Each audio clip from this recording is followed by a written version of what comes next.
យើងអាចសាកមើលបាទសាកពីសាដែលយើងធ្វើអំបញ្ញមិញនេះ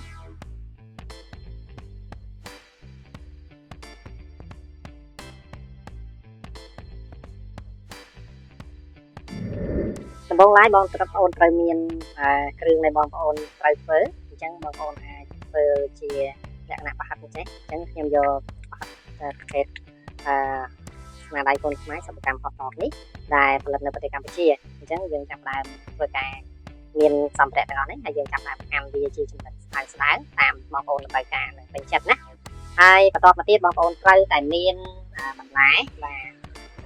បងប្អូនមានបន្លែបងប្អូនដាក់ទៅបងប្អូនតម្រូវការមានម្នាស់ក៏យើងមានម្ទេសប្លោកពណ៌ខៀវបាទម្ទេសប្លោកពណ៌ក្រហមបាទហើយនឹងម្ទេសប្លោកពណ៌លឿងបើសិនជាបងប្អូនតម្រូវការម្ទេសប្លោកបងប្អូនអាចដាក់បានហើយចំពោះសាឡាត់នេះគឺយើងធ្វើសម្រាប់ pizza ទេសម្រាប់ burger បងប្អូនណាអញ្ចឹងបងប្អូនត្រូវមានទាំងអស់ហ្នឹងហើយបងប្អូនត្រូវតែធ្វើការហាន់វាបាទយកចាប់ផ្ដើមធ្វើការហាន់នេះណាបងប្អូនធ្វើការកាត់វាមកណាបាទកាត់វាមកហើយយើងអាចទាញថងវាបាទបន្ទាប់មកយើងយកវាមកកាត់ជាចំណិតបាទតាមបងប្អូនតម្រូវការក្នុងការដែលបងប្អូនពេញចិត្តក្នុងការធ្វើបន្ទាប់មកយើងធ្វើការកាត់ក្បាលបាទកាត់ក្បាលប្រហិតមួយបាទហើយបន្ទាប់មកយើងធ្វើការពុះវាជាចំណិតណាបងប្អូនបាទយើងធ្វើការពុះវាមកអញ្ចឹងចំពោះខ្ញុំធ្វើការពុះអញ្ចឹងហើយខ្ញុំហាន់ជាចំណិតបាទចំណិតជាកង់ចេះបងប្អូននេះប៉ុណ្ណេះហើយបន្ទាប់មកខ្ញុំចាប់ធ្វើការដាក់បាទហើយយើងចាប់ផ្ដើមធ្វើការចឹងរហូតមកណាបងប្អូន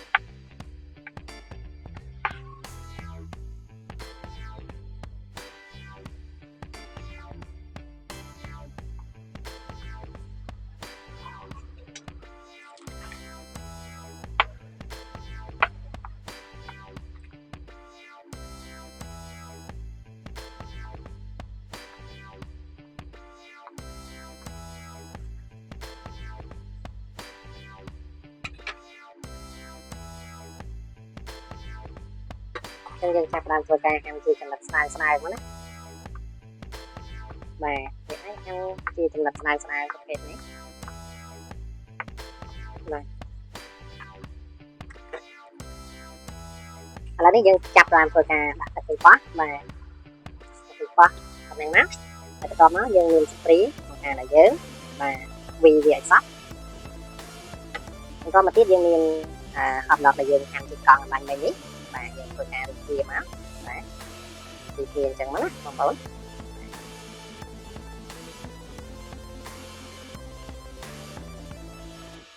បន្តមកទៀតយើងមាន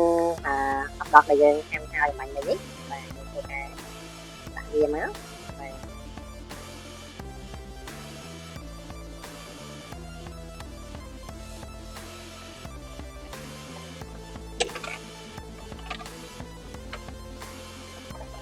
បន្តមកទៀតយើងមានជាពោតនេះបងប្អូនបាទក្របពោតនេះគឺយើងចាប់ផ្ដើមធ្វើការវាមករយវាឲ្យសព្វណាបាទហើយបន្តមកទៀតយើងចាប់ផ្ដើមមានម៉ាញ៉ាណេសបាទយើងធ្វើការ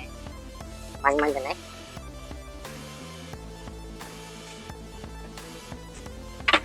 ហើយបន្ទាប់មកយើងមានបន្លែបាទ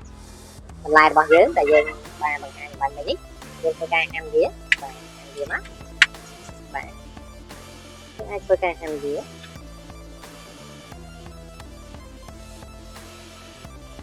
បាទនេះគឺជាពីសាបន្លែបាទបន្លែចម្រុះ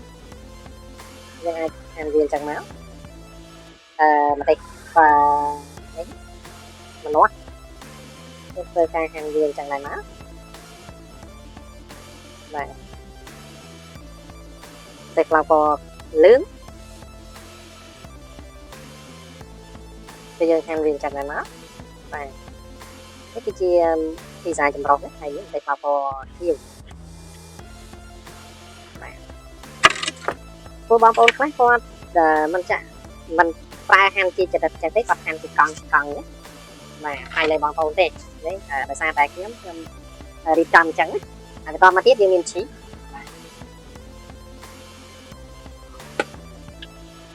យើងធ្វើការឈូសជីយើងមានតែឈូសបាទយើងចាប់ដើមឈូសហើយដៃរបស់យើងត្រូវតែរូតទៅតែម្ដងបាទ ដើម្បីធ្វើឲ្យឈីសរបស់យើងវាដើរសពល្អចំពោះនំដែលយើងកំពុងតែធ្វើនេះបាទហើយបន្តមកទៀតគឺយើងធ្វើហើយយើងដាក់ចូលនៅក្នុងចក្រានណាបងប្អូនបាទយើងដាក់ចូលក្នុងចក្រានបាទយើងអាចលើកវាបាទលើកវាដាក់ចូលក្នុងអញ្ចឹងដល់យើងចាប់ផ្ដើមធ្វើការដាក់វាចូលបាទដោយថ្នមហើយបន្តមកយើងទម្លាក់បន្តវិញបន្តមកទៀតគឺយើងកាច់ភ្លើងយើងធ្វើការកាច់ភ្លើងដើម្បីបើកភ្លើងណាបាទបើកភ្លើងហើយយើងធ្វើការរងចាំវាប្រហែលជា6នាទីដើម្បីឲ្យនំបានឆ្អិនល្អបាទក្រានពីសាចាប់ផ្ដើមធ្វើការបុកនំសម្រាប់ភ្ញៀវហើយបងប្អូនភ្ញៀវមកច្រើនអញ្ចឹងយើងធ្វើការបុកនំនេះចំពោះបងប្អូនដែលគាត់កំងណា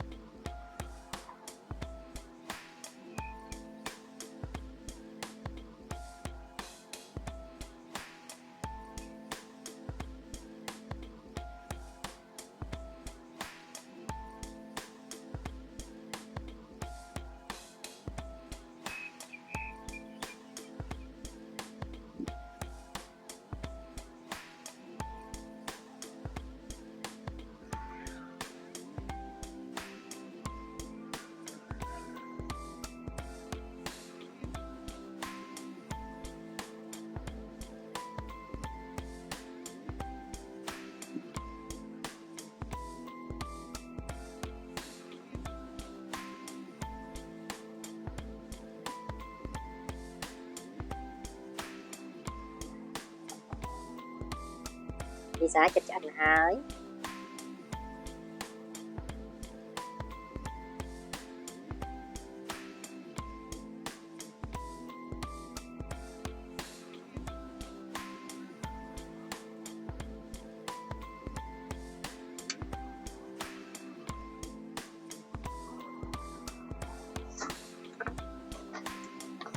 បន្តមកយើងធ្វើការកាច់ប្រអប់ណាបងប្អូនបាទកាច់ប្រអប់ពីសា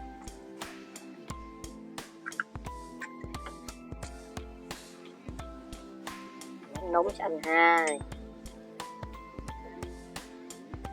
វ៉ាវ Amazing pizza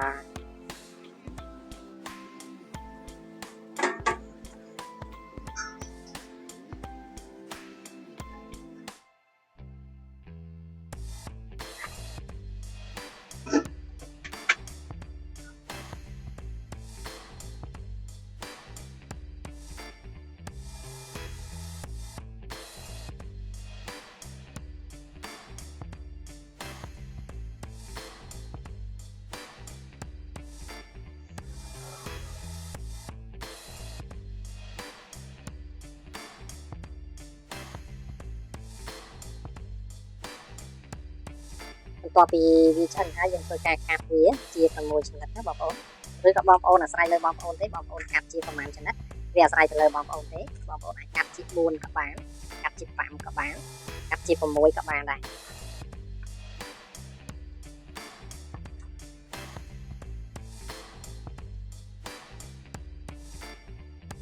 ហើយយើងអាចសាកមើលបាទសាកពីសាដែលយើងធ្វើអំបញ្ញនេះ